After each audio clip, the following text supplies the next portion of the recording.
Hack तो कुछ भी हो सकता है, बैंक्स भी हो सकते हैं, आपके क्रेडिट कार्ड भी हो सकते हैं, डेबिट कार्ड भी, लेकिन बीच में एक थर्ड पार्टी इन्वॉल्व है, बीच में गवर्नमेंट है, बीच में बैंक्स हैं। तो यहां पे क्या है, अगर गलती से आपके क्रेडिट कार्ड का पैसा किसी और के अकाउंट में चला गया वो रिवर्स हो सकता है, लेकिन क्रिप्टो करेंसी बिटकॉइन में अगर किसी और के अकाउंट में चला गया वहां रिवर्स नहीं हो सकता जब तक वो खुद वापस ना करना चाहे आपको, क्योंकि यहां बीच में कोई और एजेंसी इन्वॉल्व नहीं है। क्रेडिट कार्ड के केस में, डेबिट कार्ड के केस में, बैंक अकाउंट के केस में बीच में बैंक है, वो देखेगा कि इसका पैसा इसके अकाउंट में गलत चला गया तो वो रिवर्स आ सकता है उसकी इच्छा के बिना।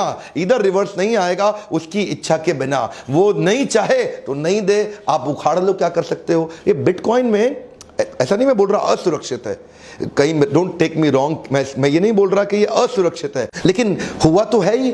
2-3 दफा बड़ी हैकिंग हुई है बिटकॉइन के अंदर, आगे भी हो सकती है। बिटकॉइन माइनिंग मार्केट प्लेस से, नाइस हैश से $70 मिलियन की हैकिंग हुई थी बिटकॉइन की। ये क्रिप्टो करेंसी एक्सचेंजेस और वॉलेट से कई बार हुआ है। बड़ा साइबर अटैक हुआ था biggest bitcoin exchange market place mount Gox पे। इधर लफड़ा ये है कि अगर आपका पैसा चला गया तो सरकार आपके साथ में कहां से आएगी, कोई है ही नहीं, बीच में कोई नहीं है ना यहां पे, तो वो एक बड़ा इशू हो सकता है। ऐसा नहीं मैं कह रहा हूं है, पर कंसीडर करना चाहिए। मेरा काम है आपको खाली शेयर करना।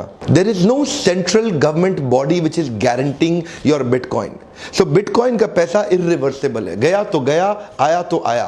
On the other side it is backed up by government agencies and third party agencies, ताकि वो वापस आने में आपकी मदद तो कर सकते हैं, एटलीस्ट कोर्ट में आप जा सकते हैं, कोई लीगल लड़ाई लड़ सकते हैं। अच्छा, बिटकॉइन के एक्सचेंज में फेडरल और गवर्नमेंट इंश्योरेंस प्रोग्राम को involve, you can't ensure your bitcoins, लेकिन लगभग बाकी सारी इन्वेस्टमेंट का इंश्योरेंस किया जा सकता है, तो एक इंश्योरेंस का रिस्क भी था छोटा सा। अब क्योंकि ये एक ब्लाइंड गेम है ना, तो ब्लाइंड गेम में बहुत ज्यादा लोग आ गए हैं, तो जिस दिन इसका प्राइस बहुत ज्यादा गिरा आपको कैश आउट करने में बहुत दिक्कत आ जाएगी। उस समय कैश आउट करते वक्त कोई और मिलेगा नहीं खरीदार इसका, लेकिन दूसरी तरफ जो एक्चुअल इन्वेस्टमेंट है वो कितना भी गिरता है उसकी कैश आउट की संभावना फिर भी बनी रहती है, चाहे भले ही सस्ते में हो लेकिन कैश आउट हो जाएगा। कई लोगों को लग रहा होगा कि ये वीडियो बिटकॉइन के खिलाफ है, ये वीडियो बिटकॉइन के खिलाफ नहीं है, लेकिन मैं आपको बताना चाहता हूं जहां पे कंप्यूटेशन, कैलकुलेशन, प्रेडिक्शन इन्वॉल्व नहीं है, जो बिल्कुल ही ब्लाइंड गेम चल रहा है, उधर जाना